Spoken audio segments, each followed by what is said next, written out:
Modakeke Akoraye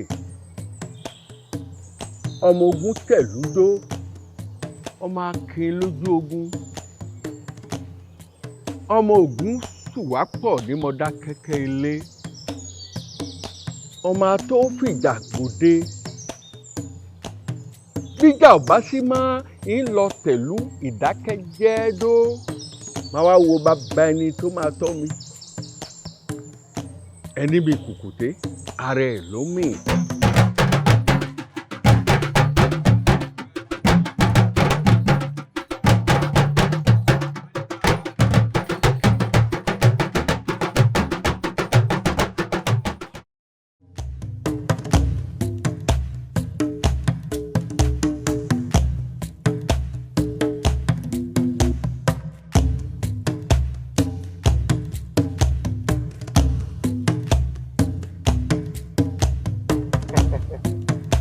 Our village. Báwo ni sọ̀rọ̀ báyìí? Pàtẹ́ yẹ kó pọ́n òmù wa lé èwo ní village. You say this is our town. Town wa. Wọ́n ní nání nǹkan tá a bá ní. Ọ̀làná ká bá lò nǹkan tá a ní. Ká pọ̀ nǹkan tá a nílé. Just àkókò dàbẹ̀ ni pé àwọn wẹ́dà bíbá yìí. Ṣé ọkọ lè fi compare o lè compare pẹ̀lú ètò ìṣá? Problem ẹ̀ wọ́n pé kò lè sí stress gbogbo rubí. So on the norm, with time tó wà ní pé káwọn náà kó nǹkan ńlá ṣe nǹkan gidi káwọn náà máa bọ̀ wálé because ìlú làbọ̀ sí ìlú kó tó ń tọ́ bá wọn.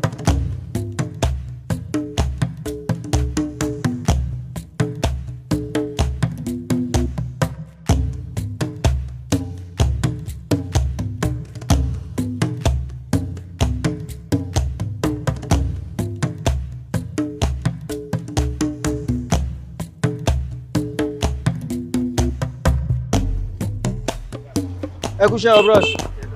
Ṣé wàá pa? Ìyá ẹ̀dẹ̀ kú àtàrọ̀. Bros ẹ jọ, ó ní bàbá kan lẹ́yìn abèrè ń bí báyìí so wọ́n dẹ̀ ní tábà ti dénú ìgboro pé tábà ti béèrè pé everybody mọ̀ wọ́n. Bàbá àgbàlóye yes. Bàbá àgbàlóye bàbá mi nù. Kódà irú àwọn èèyàn bíi ti ń báyìí tán máa ń wá èmi mo máa ń mú gbogbo wọn lọ sọ́dọ̀ bàbá. Ẹ ṣe yóò dà fún ẹjọ́ ń tẹ́lẹ̀ náà ní máa ń tẹ́ bá lè ju ibẹ̀ fún wa bí eléyìí tó máa dẹrùn jù tẹ́ bá lè mú wa débi ẹ̀dùn kan tó ń rẹ́ ní ẹ̀dá fún ìdílé. Ṣùgbọ́n ẹnu tẹ́lẹ̀ mi wá wà báyìí o yín fi iṣẹ́ mi lẹ̀ fún yín o torí ìdí iṣẹ́ ìlú mo ṣe wà yìí ká tó rí bí ìṣẹ́jú méjì mẹ́ta yín ti pa tó bí 2,000 3,000. Ẹ má wọrí a máa àbí. Mo ń bọ̀ mo fẹ́ sáré mú ọ débì kan kó o ṣe iṣẹ́ tí mo ní kó o ṣe o wọn náà kó o ṣe nǹkan tí mo ní kó o ṣe o ẹ dáadáa.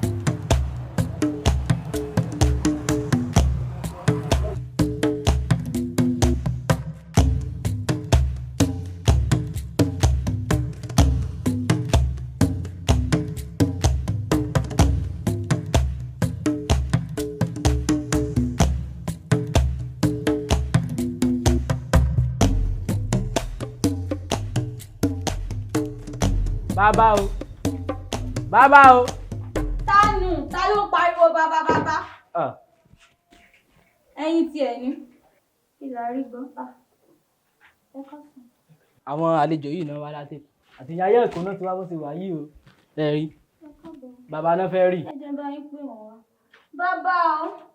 Mo ti sọ fún yín ládùúgbò yìí o ládùúgbò yìí tẹ́ bá fẹ́ rí bàbá mi kò sẹ́lòmíì ládùúgbò yìí. Jẹ́ ṣùgbọ́n. Ẹ ǹlẹ́ o yóò dáa fún yín orí yín ó kàkè ẹ pẹ̀lẹ́. Bàbá àwọn àlejò yìí náà wá látẹ̀kọ̀ bó ṣe ibi tèmi ti ń ṣe ẹnu iṣẹ́ tèmi lèmi tiẹ̀ wà wọ́n wá bá mi pé àwọn ń béèrè ilé bàbá àgbàlóye ilé bàbá mi náà ni wọ́n á ní ìmọ̀ débi. Yóò dáa fún ọ ò káre ẹ ò ní ṣìṣe ẹ ò rí pé ibi tí a fi ọ sí òun ojú táyé ni. Orí mi tiẹ̀ sọ rí. Ọlọ́run ní fi ẹ́ pamọ́. Ẹ̀yin ọ̀rẹ́ wa ẹ mọ̀ wọlé bọ̀ ẹ mọ̀ wọlé bọ̀.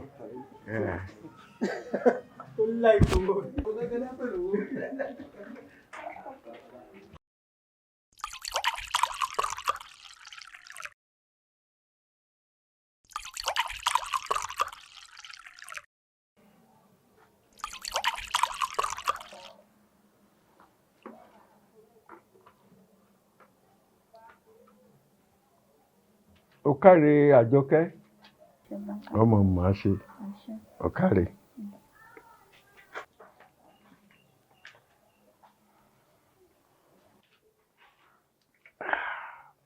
ẹmu yín. ẹ ṣé bàbá. ọtí la mọ́rọ̀ gún awo ọlọ́fìn ẹmu nǹkan.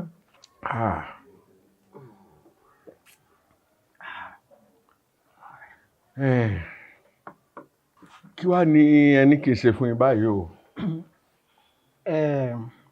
gẹ́gẹ́ bí mo ṣe sọ lẹ́ẹ̀kan gbà tí adé ọmọ bíbí ìlú ìníwá.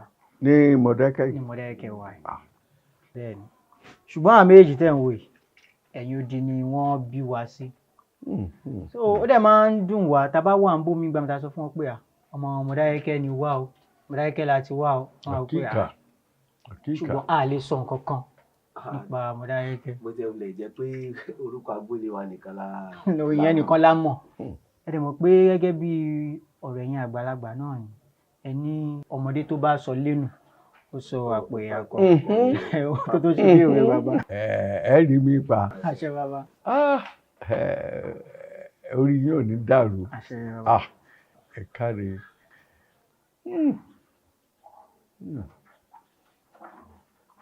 Modakeke Akoraye.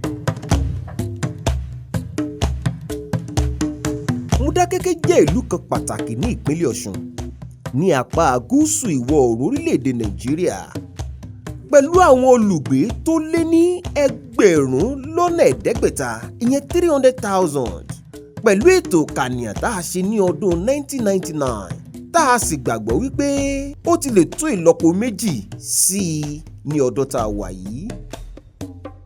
Modakeke tó ìwọ̀n ibùsọ̀ 55 sí ìlú Òṣogbo tí í ṣe olú-ìlú ìpínlẹ̀ Ọ̀ṣun ó sì jìnnà ní ìwọ̀n 70 ibùsọ̀ sí ìlú Ìbàdàn tí í ṣe olú-ìlú ìpínlẹ̀ Ọ̀yọ́.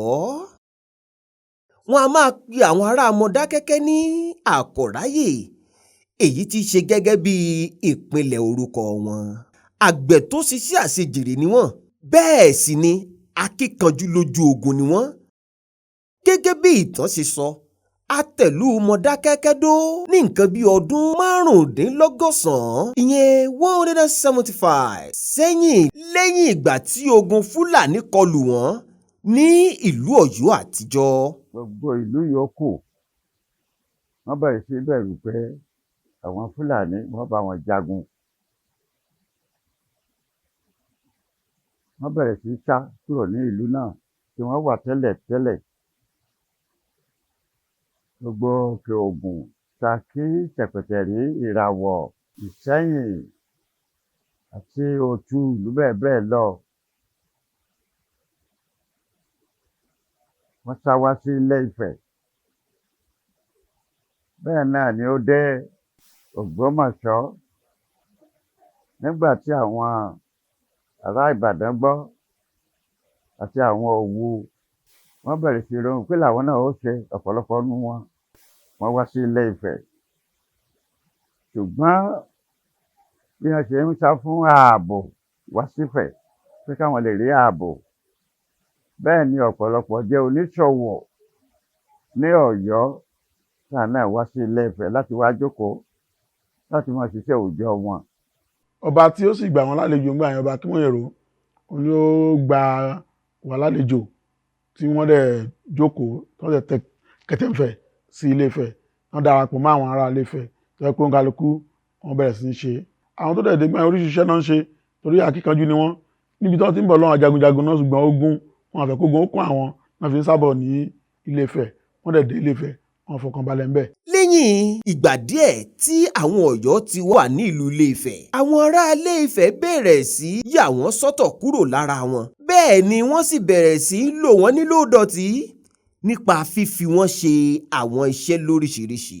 wọ́n ń lò wọ́n fi wọ́n ṣẹ́gi pọnmi wọ́n bá wọn ṣiṣẹ́ oko láì sanwó fún wọn ní bá kó ara wọn jọ gbogbo àwọn tó wà ń bẹ̀ àti àwọn àgbààgbà wọn wọ́n lọ bá wọn wọ́n ṣèpàdé àwọn tá à ń bá gbé yìí o wọn ò fẹ́ràn wa mọ́ o àwa náà sì ṣe di alágbára bí a bá rí ibi tá a gbé ó yẹ ká lè wá ibùgbé fún ara wa. Gbígbàgbé tá à ń bá wọn gbé kò rọrùn mọ́. Nígbà tí ó di táìmù kan tó le pàápàá jùlọ nígbà tí bàbá wa Ọọ̀ni Abẹ́wẹ́lá tán wà lórí àpèrè àṣẹ tìlé-Ifẹ̀ tí wọ́n jẹ́ Ọọ̀ni of Ifẹ̀. Ìṣẹ̀lẹ̀ kan pàtàkì kan ṣẹlẹ̀ nígbà náà, ìyẹn ni àwọn Ọ̀yọ́ fi wá fura pé wọ́n lọ bá bàbá Ọọ̀ni Abẹ́wẹ́lá pé àfi kí Ọọ̀ni Abẹ́wẹ́lá kó lọ tu ibìkan dó fún àwọn láti kúrò ní ibi tí à ń pè ní Ilé-Ifẹ̀, pé wọ́n láti tẹ̀bi tó máa jẹ́ outside the city wall of Ilé-Ifẹ̀, gbogbo ẹ̀ ni à ń fẹ́ fi ìkàlẹ̀ sí. Ọọ̀ni Adégúnlẹ̀ Abẹ́wẹ́lá pinnu láti tẹ ibòmíràn dó fún àwọn ará Ọ̀yọ́ kí àlàáfíà bá lè wà láàrin wọn pẹ̀lú àwọn ará Ilé-Ifẹ̀. Ó sì pe Adéwọ́rò, ọ̀kan pàtàkì lára àwọn ìlàrí rẹ̀, kó mú wọn lọ ẹ̀yìn odi ìlú Ilé-Ifẹ̀, kó sì fún wọn níbi tó wù wọ́n. Báyìí ni wọ́n ṣe dé ibi tí ìlú Modakeke wà lónìí.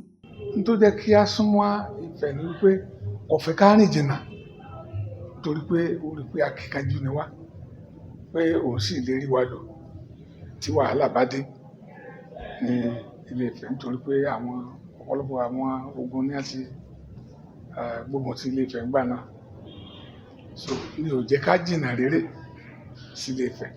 Àwọn tó jẹ́ aṣáájú wọn ńgbà yẹn, bàbá Akin ní ó wá padà jẹ oyè tó ń jẹ́ Pàkòyí. Àwọn tó tún jẹ́ aṣáájú ńgbà yẹn, bàbá wa Wíngbolú tó wá padà jẹ ẹni tó jẹ́ ọba àkọ́kọ́ ní Modakeke. Wọ́n á jókòó, wọ́n á bẹ̀rẹ̀ sí ní ṣèpàdé lóòrèkóòrè. Bàbá wa Wíngbolú nígbà náà iṣẹ́ àgbẹ̀dẹ òun ni wọ́n ń ṣe. Níwájú ààfin ọjà kan wà bẹ́ẹ̀ látijọ́ tá à ná mọ́ nísìn, opposite the palace wájú ààfin. Ìdí òkun kan wà bẹ́ẹ̀, ibẹ̀ ni aṣáájú wa, ibẹ̀ ni gbé máa lu ẹni tí gbé máa ṣe bí irin, ṣe ìbọn, ṣe ọkọ́, ṣe àdá. Ojú àgbẹ̀dẹ yẹn náà wà tó ti jókòó tó ti ń dámọ̀ràn pé bóò ni a ṣe orúkọ wo lámọ̀ pé ibi tí àjókòó sí, wọ́n láti pe babaláwo tó wà láàrin wọn gbà yẹn pé kó gbé Ifá janlẹ̀, kó gbé ọ̀pẹ̀lẹ̀ janlẹ̀. Ó gbé Ifá janlẹ̀ tán, Ifá wa sọ fún wọn pé kí wọ́n lọ fetí gbọ́ ohùn tí àwọn ẹyẹ yẹn ń wí ní ẹbọ alákọ̀. Ibi tá à ń pè ní ẹbọ alákọ̀ ńgbà yẹn ló súnmọ́ ibi tí sọ́mìlì wà lénìí. Igi àràbà ńlá kan wà ńbẹ̀, igi àràbà yẹn ẹyẹ funfun tí à ń pè ní akọ̀, wọ́n pọ̀, àwọn ẹyẹ yẹn pọ̀ ńbẹ̀. Ẹyẹ akọ̀, gẹ́gẹ́ bí n tá a mọ̀ nípa ẹyẹ akọ̀ yìí, ẹyẹ jẹ́ ẹyẹ kan tó jẹ́ pé wọ́n máa ń dúró tí wọ́n bá gbé ráàyè tọ́kàn wọn bá balẹ̀, ibẹ̀ ni wọ́n máa ń pọ̀ sí. Ìgbà tí wọ́n dé bí wọ́n bá ẹyẹ akọ̀ tó pọ̀ tí wọ́n fẹnu wọn fa ekòló nínú ẹrọ̀fọ̀. Àwọn ẹyẹ yẹn tí a bá ti ń fa ekòló yìí, èkejì lè dé kó wá fẹ́ gbà á lọ́wọ́ èkejì rẹ̀. Tí èkejì ò bá gbà kó gbà, tó bá gbà á mọ́ lọ́wọ́, yóò kẹ́ ká, èmi ò tún fò balẹ̀, yóò tún fẹ́ gbà, òun náà ó kẹ́ ká. Báyìí ni àwọn Ọ̀yọ́ gba orúkọ wọn tí wọ́n ń jẹ́ lónìí láti bí akọ̀ tó ń kẹ́kẹ́kẹ́kẹ́. A rí i pé wọ́n máa ń kí wa pé Modakeke Akoraye, ibi tí ẹyẹ akọ̀wé rí ààyè, ibẹ̀ ni àwa tẹ̀dó sí yẹn. Lẹ́yìn ìgbà náà, Ọọ̀ni Adégúnlẹ̀ Abẹ́wẹ́lá yan Wíngbolú láti jẹ́ aṣíwájú wọn. Gẹ́gẹ́ bí ìtàn kan ṣe sọ, Wíngbolú jẹ́ alágbẹ̀dẹ tó wá láti ìlú Òkò. Ó sì ṣe iṣẹ́ àgbẹ̀dẹ rẹ̀ káàkiri láti ìlú Òkò lọ sí ìlú bíi Ọ̀rá Ìgbómìnà, Ẹdẹ, Báàkùn ní agbègbè Ìpẹ́tùmodù títí tó fi dé Ilé-Ifẹ̀. Ọọ̀ni Adégúnlẹ̀ Abẹ́wẹ́lá yan Wíngbolú gẹ́gẹ́ bí ọba àkọ́kọ́ nílùú Modakeke. Ó sì pe orúkọ rẹ̀ ní Ògúnṣùà. Ẹnikẹ́ni tó bá ti jẹ́ olórí ìlú Modakeke, Ògúnṣùà la ó sì máa pè é. Adégúnwà ló sọ orúkọ yìí, ló pe Modakeke ní Ògúnṣùà, tó ń jẹ́ títí di òní yìí. ohun tí Modakeke wá nígbà tán ti débi ni pé gbogbo àwọn ènìyàn tí ń kọjá ní ìlú yìí bóyá wọ́n jẹ́ oníṣòwò tàbí àwọn tó jẹ́ pé ó máa ń lọ ìrìn àjò tí wọ́n bá ti kọjá ní Modakeke ní àwọn tí wọ́n jẹ́ Ọ̀yọ́ láti gbogbo ibi tí wọ́n ti wá síbí wọ́n rí i pé ìwà wọn dára púpọ̀ ó bá tà wọ́n mu wọ́n á jókòó wọ́n á máa ṣiṣẹ́ wọn ń bí bí wọ́n bá ti jókòó ó rọ̀ wọ́n lọ́rùn tó sì dára fún wọn wọn ò ní lọ mọ́ bí Modakeke ṣe ń pọ̀ tí ń pọ̀ tí ń pọ̀ nìyí. Fún ìgbà pípẹ́ ni gbódò orúṣọ ti máa ń wáyé láàrin ìlú Modakeke àti ìlú Ile-Ife. Gbọ́n mi sí omi òtó lọ́tún lọ́sì títí tí àwọn òyìnbó fi dé tí wọ́n sì pe ìpàdé àlàáfíà. Ìgbà tí àwọn òyìnbó Ross tán dé gbà yẹn òyìnbó yẹn ò ní bíi Governor General fún Nàìjíríà ó láti tó jẹ́ ti ibi láti pe ìpàdé. Ìgbà yẹn ogun oríṣiríṣi ló ṣẹlẹ̀. Ìgbà tó gun Kírìjì jà Modakeke ò fi ara mọ́ ibi tí Ifẹ̀ wà. Modakeke papọ̀ mọ́ Ìbàdàn ni àwọn Ifẹ̀ papọ̀ mọ́ àwọn Èkìtì. Ogun yẹn wá le débi pé nígbà tó ogun yẹn ṣá parí tí Kírìjì parí wọ́n lọ fi ọwọ́ sí ìwé àlàáfíà ní Ìgbàjọ tó sì jẹ́ pé tẹ bá dé ibi tí wọ́n kọ orúkọ àwọn tí wọ́n fi ọwọ́ sí ìwé àlàáfíà yẹn dè ní Ìgbàjọ Ògúnṣọ́ àti Modakeke ó wà lára àwọn tí wọ́n lọ sáyìn tá à ń pè ní peace treaty ní ọdún tí ogun Kírìjì tó parí.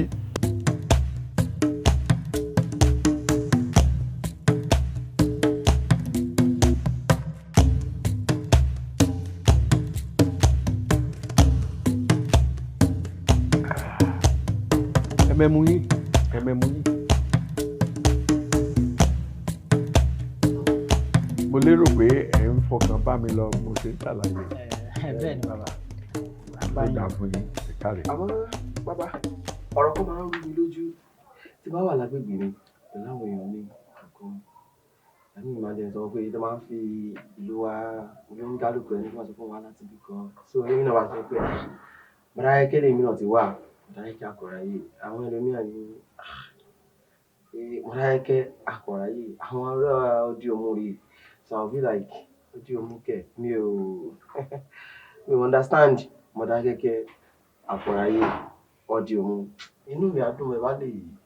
Àbí so kẹ bá wa tiẹ̀ tàn mọ́lẹ̀ sí àárín yẹn torí àmọ́ bó ṣe jọra Modakeke ọdẹ òmu àbí. ẹ káre yóò yẹ yín kò ní yẹ ẹ lẹ. níjọ́hun. Lọ́dún 1894 lẹ́yìn tí Ọọ̀ni dérìn ọlọ́gbẹ́ ńlá wàjà ọba tuntun jẹ ní ìlú Ile-Ife tí orúkọ rẹ̀ ń jẹ́ Ọọ̀ni Adélẹ́kàn Olúbùṣe kìíní. Ọba Olúbùṣe kìíní tó jẹ́ bàbá ọba àṣìjọ yìí wọ́n á dá ọgbọ́n kan nígbà náà tó jẹ́ pé àwọn akíkanjú Modakeke bíi rọ́bìn kankan wọ́n fi gbé wọn lẹ́sẹ̀ tí wọ́n fi ìjọba fi pè wọ́n lọ sí kúrò ní Modakeke. Lára àwọn àgbà tí wọ́n mú lọ́rùn nígbà náà ni Ọ̀kẹ́ Jàgbádà wọ́n mú Adéfàjọ ọkọ wọ́n bá níṣì wọn sí ìlú tá à ń pè ní Ṣakí lójú àwọn èèyàn wa ìlú yẹn jìnnà wọ́n ní kán wá Ṣakí ni wọ́n ní wọ́n ti kó gbogbo àgbààgbà lọ wọ́n ti ṣe kí ló ń dúró mú kí ló ń dúró wò mo ti kẹ́rù mi o mo ti sá lọ gbọǹkàlùkù bí ìlú ṣe tú ní ìkọ̀ọ̀kan nìyẹn. àwọn mẹ́rin lọ sí bíi Ìbàdàn Abẹ́òkúta Ifọ̀ àti gbogbo agbègbè Èkó bẹ́ẹ̀ náà ni wọ́n ti lọ sí Èkìtì bí tí wọ́n léèyàn sí ibẹ̀ ni wọ́n lọ. ìgbà náà láì díẹ̀ nu Modakeke ní àlọ́sódì òun ní àlọ́ establish ọdún ìgbà náà díẹ̀ nu Modakeke wọ́n lọ gbọ̀ngàn irú èyí tí ń báyìí ní sí fámìlì díẹ̀ nu fámìlì mi a ní ilé ògbó Modakeke àtúndí ilé ògbó mọ̀gàn ó kọ́lé wọn tí wọ́n ti ń jẹ́ nígboro Modakeke náà ló ní kálukú ló ń lọ sọ́dọ̀ sí ẹ̀ tó jẹ́ ilé ọ̀ṣọ́ aró òbí tó dúró sí wọ́n tẹ́ pẹ́pẹ́ wọ́n pẹ́pẹ́ ní ọ̀ṣọ́ aró àṣàmú gbogbo ẹ̀ ipò gbogbo ilé tó wà ní Modakeke náà lọ wà lóde òun. Ìgbà tó wá di 1925 ọba Àjàgún ló wá ní pé ìlú ti di ahoro nítorí fi san owó oṣù àwọn ọba bí ìlú bá ṣe pọ̀ sí bí population bá ṣe tó òun náà fi san owó oṣù àwọn ọba ní wọ́n rò pé ìlú tó ń ó jòrò bóò ni Àkárìgbò yóò sì máa gbowó ju òun lọ nífẹ̀ẹ́ bóò ni eléyìí ó máa gba Ọ̀wá ó gba owó ju òun nífẹ̀ẹ́ àbí kí tóun lè ṣe ni pé àwọn Modakeke tí wọ́n ti bínú lọ ká wọn padà bọ̀ wọ́n láti bẹ̀rẹ̀ sí ní pàrọwà àwọn àpèsè àwọn tó jẹ́ Modakeke nígbà yẹn wọ́n káàkiri ọba Àjàgún ránṣẹ́ kiri ó ṣàbẹ̀bẹ̀ pé títí àwọn èèyàn gba àrọwà yẹn wọ́n gba ẹ̀bẹ̀ yẹn wọ́n á padà wálé ní 1925 Modakeke tó padà dé so 1925 títí di ìgbà tí Adérẹ̀mí náà wá gba ọ̀páṣẹ ní 1930. láti ìgbà yìí kò fi bẹ́ẹ̀ sí àwọ̀ kankan láàrin ìlú méjèèjì títí tó fi wá di ọdún 1980 tí Ọọ̀ni àná ọba ọkùn Adéṣíjú Adé Olúbùké kejì fi wá dórí ìtẹ́. ìgbà tí a kọ́kọ́ máa rí tó jọmọ́ ó ní ìgbà tí ó di pé Modakeke fẹ́ ṣe ìfilọ́lẹ̀ àti kówójọ láti kọ́ Modakeke Town Hall láti kọ́ Modakeke Ògúnṣúà Palace láti kọ́ post office láti kọ́ court hall àwọn kan mẹ́rin tí Modakeke kó papọ̀ nígbà yẹn tí wọ́n fẹ́ kọ́ nìyẹn nígbà yẹn pé bàbá ní ká ṣe kówójọ wọ́n tẹ káàdì jáde wọ́n hà kiri gómìnà nígbà yẹn David Mẹ́dàíṣe jẹ́mibẹ̀ wọ́n oní gómìnà ìpínlẹ̀ Ọ̀yọ́ àti wà nípínlẹ̀ Ọ̀yọ́ níta mi yẹn wọ́n fún ní káàdì ṣùgbọ́n àwọn yẹn wá pàápàá jùlọ ọba Àṣíjú Adé ó ní òun ò fẹ́ pé kán kọ́ gbọ́dọ̀ ṣe máa ṣe kọ́ ààfin méjì nínú ìlú kan náà òun ò gbà gbọ́dọ̀ ṣe kọ́ Town Hall méjì nínú ìlú kan náà òun ò gbà gómìnà wa dáhùn nígbà yẹn pé tó bá rí bẹ́ẹ̀ òun gẹ́gẹ́ bí gómìnà ibikíbi tí ìdàgbàsókè ọ̀rọ̀ tó ń jẹ́ mọ́ development ìdàgbàsókè olójàn lógún jù ibi tí ìdàgbàsókè bá ti wáyé tó bá ti ń wáyé ibẹ̀ ló ń wà kí a go ahead ká lọ́mọ ṣe ìfilọ́lẹ̀ wọ́n ṣe kówó jọ tálákọ̀ọ́kọ́ láyé ológun ìkówó jọ ẹlẹ́ẹ̀kejì ká fẹ́ ṣe ìyẹn wá bọ́ sí December 6 1980 December 6 1980 a ní pé òun la fẹ́ fi ṣe bí Akoraye dé àkọ́kọ́ tí ta ni ó yá ẹja kówó jọ ká fún ìdàgbàsókè ìlú o lọ ṣe rírí ta máa rí àwọn ọlọ́pàá òun náà lòdùdè náà ni aṣojú gómìnà Bọ́lá Ìgè nígbà yẹn pé kò gbọdọ̀ ka ìwé àpilẹ̀kọ tí Aláyàndé pé kò gbọdọ̀ ka ìwé àpilẹ̀kọ tí wọ́n mú wá wọn gbọdọ̀ ka ìwé àpilẹ̀kọ yẹn àwọn ọlọ́pàá sá yarí ìyẹn sì dandan tí gómìnà náà kò gbọdọ̀ sọ ó ka ìwé àpilẹ̀kọ rẹ̀ obìnrin ibi tí ọ̀rọ̀ pé àjùkù sọlọ́pàá à ń yarí ànígbà Ògúndáre ni ọ̀gá ọlọ́pàá tó ṣáájú ikọ̀ àwọn ọlọ́pàá tó wá tú àká ní ibi ìkówójọ yẹn.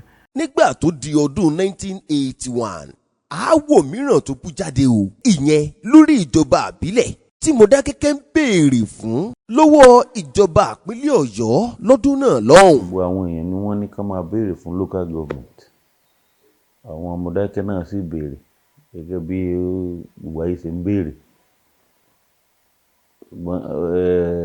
nígbà yẹn PDP AG ní action group òun ló wà ní orí àlééfà ẹni tí bàbá olóyè Awólọ́wọ̀ Ọbáfẹ́mi Awólọ́wọ̀ tó ṣe igbákẹrù rẹ̀ so at the point tó jẹ́ pé wọ́n fẹ́ máa ṣe kíní wọ̀nyí wọ́n ti ṣe nínú house tí wọ́n ti ní kan fún Modakeke ní local government but torí èdè àìyedè tó wà láàrin àwa àti Ifẹ̀ àwọn Fẹ̀níwẹ̀ àwọn ọ̀sọ̀pọ̀ mọ̀ fún one local government o ṣùgbọ́n a lè lò lórí ilẹ̀ àwọn so torí èdè àìyedè yìí wọ́n council ó jẹ́ pé òun nìkan ni wọ́n council nù yìí local government tí wọ́n fẹ́ ṣe ní ìgbà yẹn ó òṣèlú kíní gbé òṣèlú wọ̀ tó di wípé àwọn tó bá jẹ́ pé fẹ́ràn Ifẹ̀ ẹgbẹ́ tó lè fẹ́fọ̀ Ọ̀fẹ́ nífẹ̀ẹ́ ṣe, ẹgbẹ́ tó lè fẹ́fọ̀ Modakeke ni Modakeke ń ṣe, tí wọ́n jẹ́ kí ẹ̀tanú yẹn ó tún wá máa pọ̀ sí i. So àwọn olóṣèlú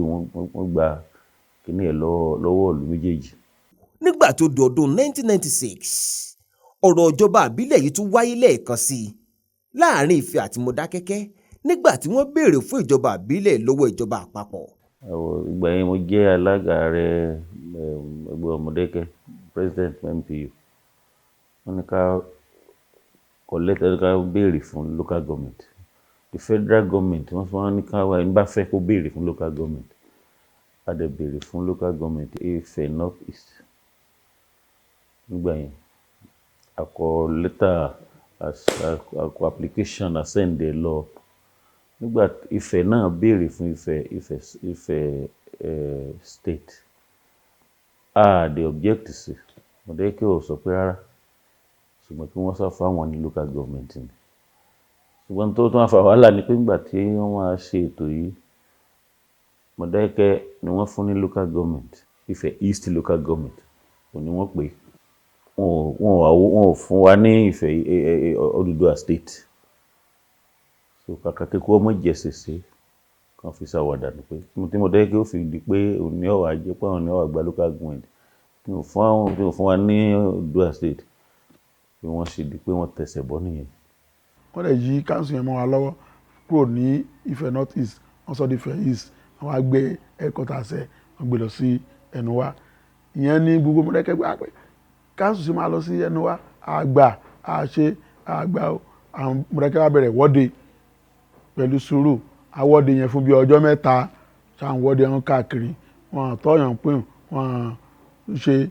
Ìgbà tí wọ́n á wọ́de dé abalabi kan ní Lágèrè làwọn kan wá yìnbọn lu èèyàn wa méjì kan pé wọ́n ti yìnbọn lu àwọn yẹn wá o wọ́n ti ṣe o. Wọ́n ní pé wọ́n yìnbọn lu wọn pé bóyá orin ọ̀tẹ̀ òní Modakeke ń kọ ìyẹn làwọn wọ́n ṣe yìnbọn lu àwọn èèyàn wá ń gbà yẹn. Ibi tí ogun mi ti bẹ̀rẹ̀ lẹ́yìn ti creation local government precisely August 1997 ìyẹn ni ogun èyí tó wá jẹ́ ogun gbalẹ́gboko tó wá ṣẹlẹ̀ 1997 títí di March 2000 ogun yẹn ó le kókókó débi pé ọ̀pọ̀lọpọ̀ ẹ̀mí ló sọnù ẹni tí yóò mọwọ́ ẹni tí yóò mẹsẹ̀ torí pé ó ti di ogun Ọ̀yọ́ ni Ọ̀yọ́ jẹ́. Gbogbo ẹni tó bá ti jẹ́ Ọ̀yọ́ tó bá sì rìn dé Ifẹ̀ pípa ni, tó bá jẹ́ Ifẹ̀ tó bá sì rìn dé Modakeke pípa ni. Òun kálukú kó ẹ̀kọ́ ẹ̀ lọ́wọ́ tó dẹ̀ jẹ́ pé Ifẹ̀ fún Ifẹ̀ Modakeke fún Modakeke tẹ̀ tó wá tó di pé Ọ̀yọ́ ni Ọ̀yọ́ jẹ́ tó yẹ pé ẹni tó fara ṣá bóyá Ìbàdàn ni àwọn Ògbómọ̀ṣọ́ ní Òṣogbo gbọ́dọ̀ bá ti ń sọ èdè ìjọba ti ń sọ tí ò bá ti lè lọ ọ̀rọ̀ sọ bíi ti dálẹ̀ ti Ifẹ̀ kò ti ní wàhálà ní ìgbà náà.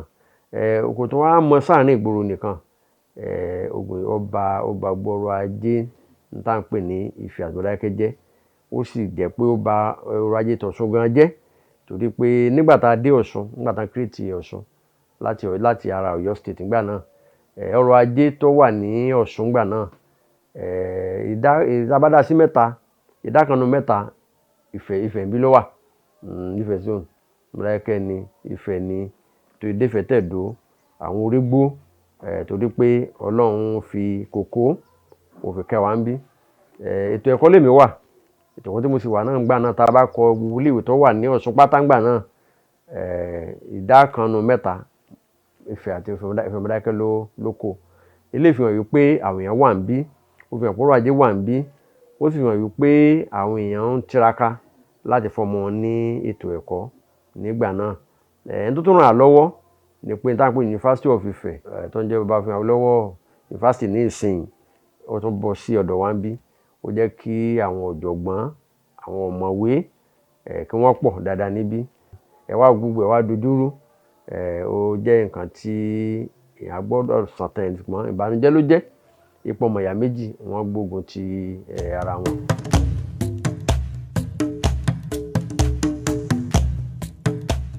Orí èdè àìyedè yìí ni wọ́n wà tí ìjọba alágbádá fi wọlé dé lọ́dún 1999 nígbà tó sì di ọdún 2000 ààrẹ Olúṣẹ́gun Ọbásanjọ́ dìde sí ọ̀rọ̀ náà. Inú ètò tí wọ́n ṣe nígbà yẹn ni pé wọ́n ní rán alàgbà Bọ̀dé George pé kó wá ṣiṣẹ́ láàrin yẹn, kó wá ṣe ìwádìí, kó dẹ̀ fún ìjọba ní ìmọ̀ràn tí wọ́n lè lò tí nǹkan yẹn fi lè lọlẹ̀. Oríṣiríṣi nǹkan ni wọ́n ló béèrè tí wọ́n dẹ̀ fún ní àlàyé. Ṣùgbọ́n nígbà tí wọ́n máa parí ìkíní ẹ̀, wọ́n máa sọ bí wọ́n ṣe ṣe ni wípé kí wọ́n fún Modakeke ní local government ní ìgbà anytime nígbàkúgbà tí federal government tí wọ́n bá fẹ́ create, tí wọ́n fẹ́ dá ìjọba ìbílẹ̀ míì sílẹ̀, kí wọ́n fún Modakeke ní local government. But kó tó dìgbà yẹn o, kí wọ́n lọ ṣe ètò láti fún wọn ní nǹkan kan tó jẹ́ pé tí Modakeke ó fi dá dúró, tí wọ́n fi lè máa ṣe ìjọba ara wọn, èyí tó bí Ifẹ̀ East area office.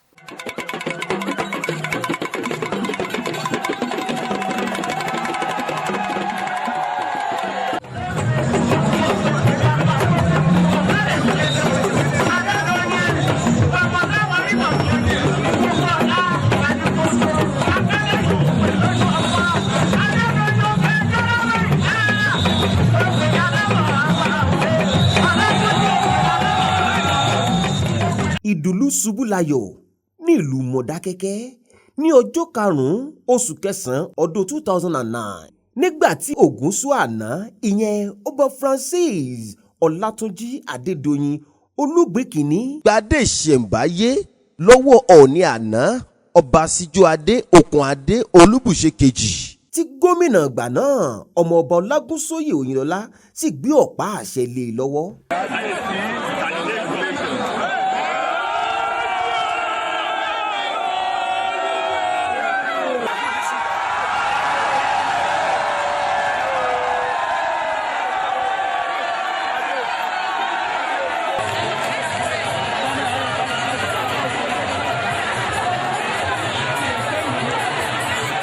Àwọn ará Modakeke jẹ́ akíkanjú ènìyàn, wọn sì fìgbà kankan dúró de ìjọba láti ràn wọ́n lọ́wọ́ fún ìdàgbàsókè ìlú wọn. Torí ìdí èyí ni wọ́n ṣe dá ẹgbẹ́ ọmọ Modakeke sílẹ̀ tí a mọ̀ sí Modakeke Progressive Union, ìyẹn MPU. Ní bí ọ̀pọ̀lọpọ̀ ọdún sẹ́yìn, àwọn àgbààgbà kan nílùú Modakeke wọ́n pèrò pọ̀ pé gbogbo ohun tí ìdàgbàsókè láàrin ìlú, wọ́n rí ìdàgbàsókè, wọ́n ti jáde, wọ́n ti lọ, wọ́n ti bọ̀. Ìdàgbàsókè tó wà láàrin àwọn ìlú tí wọ́n rí kò sírú ẹ̀ Modakeke. Ní skul, ní ọ̀pọ̀lọpọ̀ nǹkan téèyàn lè fi ṣe pé nǹkan ìdàgbàsókè ni wọ́n wá foríkorí. Ó yẹ ká lè máa ṣe kówó jọ, ká máa kórówó jọ. Wọ́n tà sára wọn gbà yẹn, àwọn bàbá yẹn. Wọ́n buwó fúnra wọn, ìwọ lọ mú iye báyìí wá, ìwọ lọ mú iye báyìí wá. Wọ́n sì ń bọ̀ Ọlọ́run sì tí tọ́lọ́run fífẹ́ Modakeke sí wọn lọ́rùn, wọ́n rí owó, wọ́n kó jọ. Irú tí Modakeke Progressive Union ní tó bẹ̀rẹ̀ ni pé wọ́n fẹ́ kọ́ ààfin fún baálẹ̀ wọn náà ọba wa. So báwo ni wọ́n ó ṣe ṣe? Àwọn tá a wí náà, tí ọ̀pọ̀lọpọ̀ náà àwọn tá a wí náà tí wọ́n kàwé yìí o, àwọn náà ní kóra wọn jọ o. Kì í ṣe àwọn ọ̀mọ̀wé ni wọ́n bẹ̀rẹ̀ kíní gan. Àwọn àgbàlagbà bíi irú Alhaji Alebiusu, bàbá Aṣẹ́rífà Ọlá, bàbá Ọ̀pátọ́lá, Chief Amọ́là, àtàwọn ẹgbẹ́ wọn bẹ́yẹn, àwọn ni wọ́n kóra wọn jọ tí wọ́n ní ó yẹ kí ìdàgbàsókè kó wà nílùú. So wọ́n á ní àwọn ètò tí wọ́n fẹ́ ṣe. Wọ́n fẹ́ kọ́ ààfin, wọ́n fẹ́ kọ́ town hall, wọ́n fẹ́ kọ́ Modakeke high school. So báwo ni wọ́n ó sì ṣe? Àwọn ènìyàn wọn kóra wọn jọ tí ń pera wọn ní Modakeke Progressive Union. Ni wọ́n wá wo àwọn ọlọ́mọ̀wé láàrin ìlú, ni wọ́n yàn wọ́n lóyè. Ìgbà yẹn náà yan Chief Dr. Oyewole gẹ́gẹ́ bí ààrẹ àkọ́kọ́. Wọ́n yan Professor Isawumi ní secretary àkọ́kọ́ pé ká máa coordinate activities ìdàgbàsókè Modakeke bí ẹgbẹ́ ìdàgbàsókè Modakeke bó ṣe wáyé nìyẹn. And láti ìgbà yẹn tí àwọn kan bá ti ṣe tí wọ́n ṣe, wọ́n á yàn wọ́n míì, tí àwọn kan bá ti ṣe tí wọ́n ṣe, wọ́n á yàn wọ́n míì títí di òní táwa náà wà ń bẹ báyìí láti bí ọdún 5 sẹ́yìn. MPU ní anchor, ni ó jẹ́ pé ó kó ìlú ìdúró. Gbogbo àwọn ètò tó bá yẹ fún ìdàgbàsókè àwọn ni wọ́n ń ṣe. Ní àkókò ogun, èmi ni mo jẹ́ president MPU. Gẹ́gẹ́ bí MPU àti níta dúró fún, a gbọ́dọ̀ dúró náà ní nígbà tó rọrùn àwa ni nígbà tó sì le tán náà a lè sá. So MPU náà ló wá ń kọ gbogbo nǹkan wọ̀nyẹn, gbogbo oríṣiríṣi ìpàdé tí ń lọ lọ́tún lósì, níta lọ ṣe ní Ẹdẹ, níta lọ ṣe ní Àbújá, èyí tá lọ ṣe lÉkòó, èyí tá ṣe nílé, èyí tá ṣe káàkiri, MPU ni wọ́n represent ìlú. So títí tó fi ìgbà tí wọ́n parí ẹ̀ náà, MPU náà ni wọ́n bá ṣe negotiation pé àwọn fún yín ní area office. So ipò tí MPU wà nìyẹn.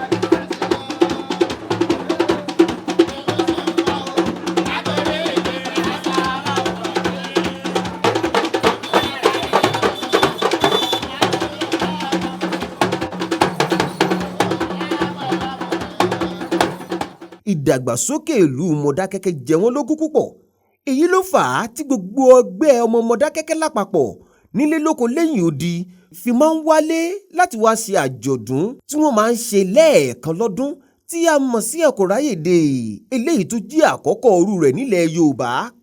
Nígbà tá a bẹ̀rẹ̀ kínní ní so many years back, nígbà tá a bẹ̀rẹ̀ bẹ̀rẹ̀ sí mọ́ all over the western part of the country, òǹkálùkù ń sọ tó wù ní, àwọn míì ń deride wa, àwọn míì ń praise wa. Ẹnìkan tó iléèwé kan ti ẹ̀kọ́ nígbà yẹn pé àti ẹ̀mọ́ kí ni Modakeke Akoraye tán láwọn ṣe àmọ̀ túmọ̀ ẹ̀. But nígbà tó ń kálùkù bẹ́ẹ̀ wà sí wà involved tán rí táwọn invite tán náà ń wá tán dẹ̀ ní táwọn fowó yẹn ṣe. Ọ̀pọ̀lọpọ̀ ìlú náà ló ti wá gbọ́. Ọ̀fẹ́ mọ́ sí ìlú náà ní Yorùbá land lénìí tí wọ́n máa ṣe dé wọn. Àdẹ̀ rí ibìkan tó jẹ́ pé ọjà àpẹẹrẹ tí Modakeke wò ń gbà yẹn bí ó ṣe pé ṣẹ́mọ̀ wọ́n níyẹ̀ ò jẹ́ olóògbọ́n, wọn ta ni teacher ní Yorùbá máa ń sọ, torí pé àníyàn Ọlọ́run la ní. Àdẹ̀ rí pé ẹlẹ́rù gbọ́dọ̀ láti gbé ibi tó ti wúwo, so láti gbẹ́rù wọn ibi tó ti wúwo. Tí a bá máa ṣe Akoraye Day, ọrùn ọmọ wọ àwọn kan láti dáwọ́ sí ìdàgbàsókè. A wá pe Akoraye Day pé lẹ́ẹ̀kan lọ́dún o, ká máa kóra wa jọ. One, ẹni tó ti wálé ti pẹ́ yóò lo àǹfààní yẹn láti wálé, yóò rí yàn tán ti rí àwọn ti pẹ́. Two, a lè dáwó sínú àsùnwọ̀n ìlú láti fi tún ìlú wa ṣe. Ìjọba ò lè ṣe gbogbo ẹ̀, à ń press ìjọba kí wọ́n bá ràn wá lọ́wọ́ náà, but ìjọba, for example, ìjọba ò lè kọ́rù civic center káńkọ́ yẹn fún wa, àwa la ní. The last Saturday of the kìnìún gbogbo ọmọ ìlú àwálé, gbogbo aráàlú ló ti mọ̀ pé àwọn gbọ́dọ̀ fi activity kankan sọ́jọ́ yẹn. Ìyàwó ṣíṣe ni, òkú àgbà ṣíṣe ni, gbogbo oríṣìí ìnáwó bẹ́ẹ̀ yẹn, yàtọ̀ fọlọ́mọ tí ò ṣe determine lẹ̀, tí èèyàn lè determine lẹ̀ pé ẹ má bímọ ní òkú a week. Gbogbo ọmọ ló ti mọ̀ pé àwọn gbọ́dọ̀ fi, so that gbogbo alájọ máa wálé nígbà gbogbo ẹni tó bá ráyè. Wọn à force anybody pé dandan pé o gbọ́dọ̀, ṣùgbọ́n òǹkálùkù máa ń wá yígà gan ni láti wá. So ẹgbẹ́ tailor, ẹgbẹ́ carpenter, ẹgbẹ́ bricklayers, ẹgbẹ́ gbogbo oríṣi ẹgbẹ́ bẹ́ẹ̀ yẹn náà tún kóra wọn jọ, wọ́n á jókòó, wọ́n á gba canopy tí wọ́n lọ́tọ̀ yàtọ̀ fún tìlú bá gbà, wọ́n á entertain ara, wọ́n á jẹ, wọ́n á ṣe gbogbo ẹ̀, wọ́n á dẹ̀ dáwó towards the development of the community. Ọjọ́ Akoraye òní ọjọ́ tí Modakeke tí wọ́n yà sọ́tọ̀ fún àkójọ owó fún ìtẹ̀síwájú àti ìgbéga ìlú Modakeke. Òní lè gbówó jọ lọ́dọọdún fún ìtẹ̀síwájú àwọn ọmọ Modakeke lọ́kùnrin àti lọ́kùnrin fún ìlú Modakeke. Owó tá a bá kó jọ níjọ́ Akoraye, a máa ń lò láti ṣe àfikún ìdàgbàsókè wa. Most of the projects tó wà ń lò tó jẹ́ àwọn tí government máa ń kọ́ fáwọn yẹn gan, most of them Modakeke ni ó kọ́ fúnra wọn. You look at Modakeke school tó jẹ́ the first indigenous secondary school nínú ìlú yìí, Modakeke ló kọ́ fúnra wọn. Irú owó báyìí tá a kó jọ náà fi kọ́. Àtúkọ́ àwọn secondary school mi lẹ́yìn ìgbà yẹn, Osun State grammar school and so on, àtúkọ́ lẹ́yìn ìgbà yẹn fúnra wa. Post office tó wà níta mẹ́rin bẹ̀ yẹn, ìjọba ní kó post office fún yẹn. Nígbà tá a rí pa ní ìdìbò tí wọ́n máa bá ní kó lẹ́tà wa, tí wọ́n bá kọ lẹ́tà láti Èkó, kọ lẹ́tà láti ìlú òyìnbó, ibi táwọn gba lẹ́tà wa, tá a rí pa ní ìdẹ̀, aláti kọ post office fúnra wa ni. Àkọ́kọ́ táwọn ọ̀là kọ́kọ́ tó dẹ́ pé kò pọ̀lọpọ̀ ẹ̀ náà kò wọ́pọ̀ nípínlẹ̀ Ọ̀ṣun. Àwa làwàrà ńlá àkọ́kọ́ ní town hall. Bá ń bá rẹ̀ wá ní defence center tí civic center tá à ń ṣe lọ́wọ́ báyìí, tí mo sì fi gbogbo ẹnu sọ tó mo ti káàkiri ìpínlẹ̀ Ọ̀ṣun. Kò ṣírú ẹ̀, kò pé méjì ní ìpínlẹ̀ Ọ̀ṣun tó tóbi tó bá tó sì dúró dáadáa. tó lẹ̀ Modakeke fúnra wọn náà ní ogún ojú wọn ni wọ́n fi ṣe. Adẹ̀dúpẹ́ náà wípé àná àti lọ́jà àlọ́jà tánjọ́ mẹ́jọ tẹ́lẹ̀ àti ní ọjà tó ẹkújọ́ mẹ́jọ náà ná báyìí. Gbogbo ayé nísìnyí bá a ná àtàwùsá ni àti Ìgbò ni àti gbogbo àwọn ìlú tó wà ní ìpínlẹ̀ Ọ̀ṣun náà ti ń kọjá wá bẹ́ẹ̀. Police station àwa la kọ́ fúnra wa, ìjọba fún wa ní police station, làwa náà ní DPO ní Modakeke. Anywhere in the world and in Nigeria in particular, ọlọ́pàá ní kọ́ police station torí iléeṣẹ́ wọn ni kékeré ni. But a rí pé a ní ìdẹ̀ nílùú fún Modakeke náà gba plan lọ́wọ́ government tán fún wa ní prototype ilé kan tó wà l'Abuja tí Modakeke dọ̀kọ̀ fún wa provide láṣẹ gbogbo ẹ̀. Even banks a rí pé a ní ìdí bank níbí àfẹ́ mọ́ lọ káàkiri ẹsẹ̀ mọ́ lọ Òṣogbo mọ́ lọ nǹkan bẹ́ẹ̀ pé kínní àkọ́ báǹkì fúnra wa ṣùgbọ́n a provide ilẹ̀ fún free of charge. If you go to Wema Bank, we gave them the land free of charge àgbà wọn náírà lọ́wọ́ there's largest agboolẹ̀ tó wà níbẹ̀ tó ń lò yẹn Modakeke fún Wema Bank free of charge ni. First Bank tó wà ní ẹgbẹ́ Modakeke school yẹn free of charge la fún First Bank. They were ready to pay but a sọ pé okay àwa la fẹ́ báǹkì coexist níbí àfọ̀nlẹ̀ free of charge ni. Oríṣiríṣi project bẹ́ẹ̀ schools, community centers, oríṣiríṣi kẹ́ni bẹ́ẹ̀ la kọ́ tó yẹ pé owó ìlú bẹ́ẹ̀ la fi ń kọ́. Àwọn akitiyan wọ̀nyí lóríṣiríṣi ló gbé ìlú Modakeke dìde lẹ́yìn ogun tó fi jẹ́ wípé Modakeke òde òní yìí ti ń dàgbà sókè ju tàtẹ̀yìnwá lọ. Bọ́lọ̀ ṣe ṣiṣẹ́ rẹ̀ ò yéèyàn lẹ́yìn ìgbà tí ogun wá parí ọ̀pọ̀lọpọ̀ àwọn ènìyàn tí wọ́n wá jẹ́ pé wọ́n wá rọ́wọ́ lù tí wọ́n ń kọ́ ilé lọ. So àwọn ibi tó jẹ́ ibi tuntun nísìn lẹ́yìn ogun wọ́n fẹ́ hàn pọ̀ ju ibi tí ogun gbé lọ. Because tẹ́ bá wo ọ̀nà Tòrò nísìn ilé ti kọjá ó ti fẹ́ dé Tòrò nínú tẹ́ pé àwọn èèyàn ti ń kọ́lé lọ. Tẹ́ bá wo ọ̀nà Fámíà nísìn ilé ti kọjá Kòlà tẹ́ pé àwọn èèyàn ń kọ́lé lọ. And Modakeke kó tó di pé ogun dé ó kéré pọ̀ sí Modakeke nísìn. A dúpẹ́ púpọ̀ wípé àwọn èèyàn káàárẹ̀ Modakeke ti wá fẹ̀ ó ti fẹ̀ kọjá bó ṣe wà tẹ́lẹ̀ tó yẹ pé Modakeke ti sìn ó ti yágbóyá jùlọ ó ti ju gbogbo ibi tó wà ní tẹ́lẹ̀ lọ. Tí a bá ní iléèwé bíi 8 nígbà náà iléèwé ta ní Modakeke nìsín ó ti double ó ti triple pàápàá ká tó wá sọ private school tá ń pọ̀ lọ rẹ́rẹ́rẹ́rẹ́ ta dẹ̀ rí wípé ẹ bá fẹ́ wá quality education nígbà kan tábà ti dóṣogbo táwọn tí táyọ̀ ti lọ sọ́yọ́ wọ́n lọ Ìgbàjọ Kíríjì Memorial College nígbàjọ Ile-Ife Ọ̀yọ́ káàkiri bá ṣe máa ń lọ nígbà kan ṣùgbọ́n nísìnyí àwọn náà ti ní tí a ń sọ pé kò sí wàhálà kankan tí a ní dúpẹ́ Modakeke ń tẹ̀síwájú ọwọ́ ìjọba náà ni òkàn tí ì tó lọ́dọ̀ wa. Ní kété tí Ọọ̀ni Adéyẹyè Ẹnìtàn Ògúnwùsì Ọ̀jájá kejì ti dé orí ìtẹ́ ní ìfẹ́ àti àjọṣepọ̀ tó dánmọ́rán ti wà láàrin ará Modakeke àti ìlú Ile-Ife. Èyí sì mú kí ìdàgbàsókè àtàlàáfíà tún wá gbòòrò sí i láàrin ìlú méjèèjì. A dúpẹ́ lọ́wọ́ Ọlọ́run torí pé ìgbà ló nígbà ń kà Ọlọ́run sì mọ̀ bó ṣe ń ṣiṣẹ́ rẹ̀. Ìgbà tí Ọọ̀ni tó wà lórí oyè nísìn bàbá Ògúnwùsì tí wọ́n dé wọ́n gbìyànjú gbogbo Modakeke lọ nílé lóko wa wọ́n lọ kí wọ́n káàbọ̀ wọ́n dẹ̀ sọ̀rọ̀ àlàáfíà wọ́n wá já ìjà kankan àwọn wá láti wá mú àlàáfíà wá sí ìlú Modakeke ni.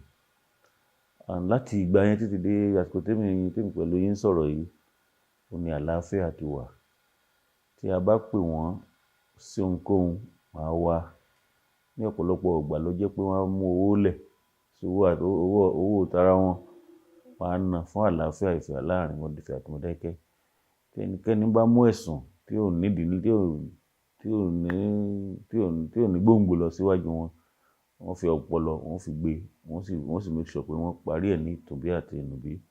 Tí wọ́n bá wọ́n pọ́n kan fẹ́ máa kó owó kankan jọ tó wá sọ lọ́dọ̀ wa ni wọ́n ti rò pé wọ́n fẹ́ kó nǹkan jọ wọ́n á pè wá a dẹ̀ sọ fún wọn pé kò sí ní tó jọ tó àjọ̀dọ̀ wọn náà láti gbọ́ pé nǹkan kan ń ṣẹlẹ̀ wọ́n á ní kò sí ní tó jọ and títí di ìsìn kò sí ìṣòro. tó bá ṣiṣẹ́ bí làwọn agbófinró máa mú kò sí pé àwọn kan sásábẹ́ Modakeke àwọn kan sásábẹ́ fẹ́ mọ́ ayé ti yàtọ̀ gbogbo nǹkan ti lu jára báyìí ní tá à ń ṣe inú àfihàn àwọn kan rí káàkiri àgbàlá yìí ẹni tó bá ti ṣiṣẹ́ bí wọ́n ní ọmọ tó bá ṣuyín burúkú sí burúkú lọ́wọ́ tó kọ́ ẹni tó bá ti ṣiṣẹ́ bí tó bá lò fẹ́ sásábẹ́ ẹ̀fẹ̀ tó bá lò fẹ́ sásábẹ́ ẹ̀fọ́ gbogbo alamatu láṣì bẹ́ẹ̀ ni sà. lágbára ọlọ́run ló balẹ̀ ìdàgbàsókè la fẹ́ ká ràn ìjọba lọ́wọ́ ká má dàn án láàmú ẹ̀yin inú ẹ̀yin gbogbo èèyàn ti sá kiri gómìnà náà ti bá mi sọ̀rọ̀ kọ́ àwa náà kọ́ mọ̀ wá sí ìkan dáadáa tá a bá fi ọkàn àlàáfíà tá a fi gbèrè ẹ̀tọ́ wa àrígbà. wọ́n ní ilé ọba tó jóná ẹwà ló bù sí i lẹ́yìn tí àlàáfíà ti jọba tí kò sí ogun mọ́ tí kò sì sí ọ̀tẹ̀ mọ́ ìwúrí ńlá ni yóò jẹ́ láti rí ìlú Modakeke Akoraye níbi gíga lọ́jọ́ iwájú. Modakeke of our dream, Modakeke of the future, Modakeke of the future tá a fẹ́ rí on a global plane ìtì Modakeke tó yẹ pé tá a bá náà ń wá human capital tá a ń wẹ̀ tó ṣe fọkàn tá a ń wọ́ ọmọlúàbí jẹ́ kí n kú tẹ̀ bẹ́ẹ̀ ọmọlúàbí ọmọlúàbí náà a máa wá àyàn ọmọlúàbí tán lè bá ṣiṣẹ́ yìí tán ṣe fọkàn kan tán ní ṣèmẹ́lẹ́ tí wọ́n ní ṣèjàmbá fún wọn tán bá ń bá ṣiṣẹ́ tí wọ́n ó ṣèlú tó sì ti para wọn tán mọ́ tara wọn nìkan tí wọ́n sì tán tó yẹ pé wọ́n gbà wípé àwọn ní ẹ̀tọ́ ṣùgbọ́n ẹ̀tọ́ àwọn kò gbọdọ̀ pọ̀ tó ẹlòmíràn láwa tán bá wá rò níbẹ̀ àfikàn wá wà láti Modakeke ń bí tán bá wọ́n tó fẹ́ kọ́ jẹ́ leader tó jẹ́ leader pé Áfíríkà wà látàmọ̀ náà ni pé àmọ́ láwọn olórí dáadáa àmọ́ náà olórí tán mọ̀ nǹkan ṣe tí wọ́n tọ̀ ní púpọ̀ mọ́ sápà tí wọ́n ní dà lóru kan wọ́n máa wo Modakeke tán bá ilé kan tó ṣe dáadáa kan pé àbọ̀ ló ti wá náà kan pàpà àbájọ náà àwọn Modakeke ni àfikàn bọ̀ Modakeke nídìí ìbàjẹ́ nídìí jàǹdùkú nídìí nǹkan tí ò dáa tẹ́gbọ́n náà mọ̀ ìpínlẹ̀ bá ká mọ́ díẹ̀ àlè sọ báà là ń ṣe ní táfẹ̀ rí Modakeke nìyẹn.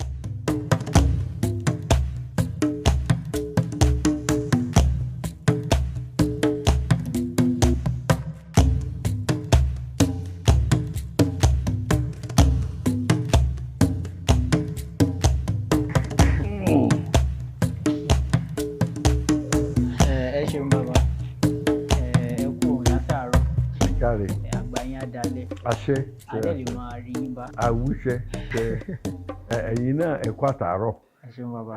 ẹ kú kó lè dáa bó tiẹ̀ jẹ́ wípé n ò rántí béèrè agboolé tán ti bí ọ̀kọ̀ọ̀kan nù yín. òótọ́ ni bàbá òótọ́ ni bàbá actually àwọn pé bí mo ṣe sọ ní ìgbà tá a bẹ̀rẹ̀ ọ̀rọ̀ lẹ́ẹ̀kan ẹ̀ mo ní wọn bí wá sí inú ìlú yìí àkíkà àmọ́ gẹ́gẹ́ bọ́n ṣe sọ fún wa o irú èmi gẹ́gẹ́ bí ẹnìkan nísìn wọ́n ní agboolé Ilé-Ìwẹ̀rẹ̀ ní Àkàràbàtà. Ilé-Ìwẹ̀rẹ̀. bẹ́ẹ̀ ni. èmi náà rí agboolé Ẹlẹ́bìtì ni èmi náà. Ẹlẹ́bìtì ọkùnrin ogun.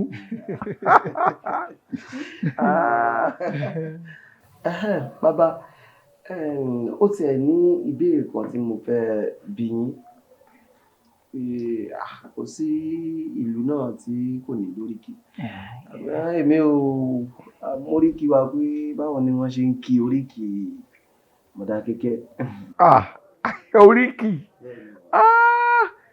Modakeke lóríkì àwa náà ń pè ní Modakeke Akoraye. Modakeke Akoraye o. ọmọ ogun tẹ̀lúdó ọmọ akin lójú ogun ọmọ ogun so wá pọ̀ ní Modakeke ilé ọmọ tó fìjà gbòde ní ìjà kò bá sí mọ́ wọ́n lọ tẹ̀lú ìdákẹ́jẹ́dó máa wá wo bàbá ẹni tó máa tọ́ mi. Modakeke ló ti wá o Modakeke ló ti wá sábàdà ní ẹlú fún o Modakeke ló ti wá Modakeke ló ti wá o Modakeke ló ti wá sábàdà ní ẹlú fún o Modakeke ló ti wá. ọmọ akọ má bá mi jà òun kò ṣe bí ọmọ ẹni bá ṣe bí lẹ́yẹ yan lójú jẹ ọmọ ẹyẹ gbèmí òun kò ṣe bí ọmọ akọ gbèmí òun kò dalẹ̀.